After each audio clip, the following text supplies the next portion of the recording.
Hi everyone, welcome to the video. We are going to solve Rohan's love for matrix. So in this question, you are given a 2D matrix of 2 cross 2 order. Okay, these are the elements 1 1 and 1 0. First row is 1 1, second row is 1 0.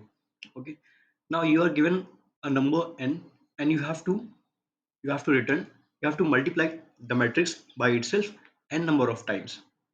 Okay, you have to multiply the matrix n number of times with itself.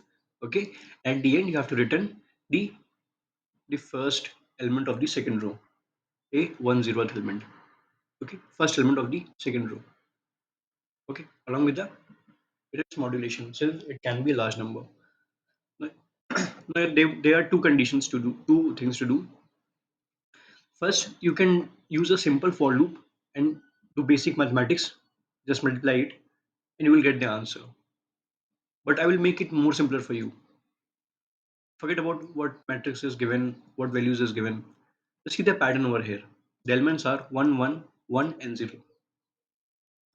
If you can see the example, in case n is 3, which means you have to multiply the matrix with itself thrice. If 1 0th element is 2, okay.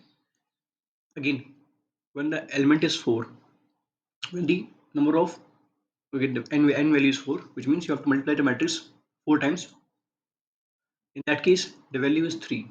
Okay. So you may see a pattern over here. The first two conditions, when n is 1, output will be 1. When n is 2, output will be 1 again.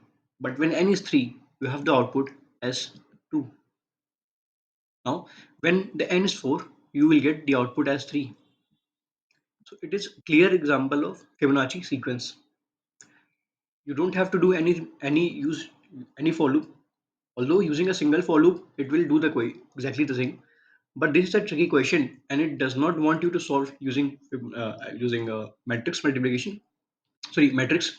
Okay, and using a single Fibonacci sequence, you will get the answer. First of all, I'll create a list of result. The first element being 1 and 1, since we just discussed that in case of first element, it will be 1 and 1 only. Okay. Now again, I will store the value of modulation since we need it. Now I will traverse in the entire number starting from 2 because first two numbers 0th and first index we already have, which is 1 and 1. We'll go till n. Okay, up to n I should say. Then again I will append the number in this matrix, in this result, which is I minus 1 plus I minus 2. That is what we do in Fibonacci, sum of previous two numbers, and then we'll do its mod. At the end, we do not need to do anything. We just return the last element or the nth element along with its modulation. Let me submit it. That is how we do Fibonacci, simple Fibonacci solution, nothing else, nothing more. And as you can see, it does the job pretty effortlessly. It does the job pretty effortlessly. So it was a confusing question. It will confuse you with matrix and matrix multiplication with itself. So that you get confused at how will I do matrix multiplication in order of n complexity. But they want you to solve using a Fibonacci. They want you to test how far you can think. Okay, so I hope you learned a better concept and enjoyed it. Thank you. Have a very nice day.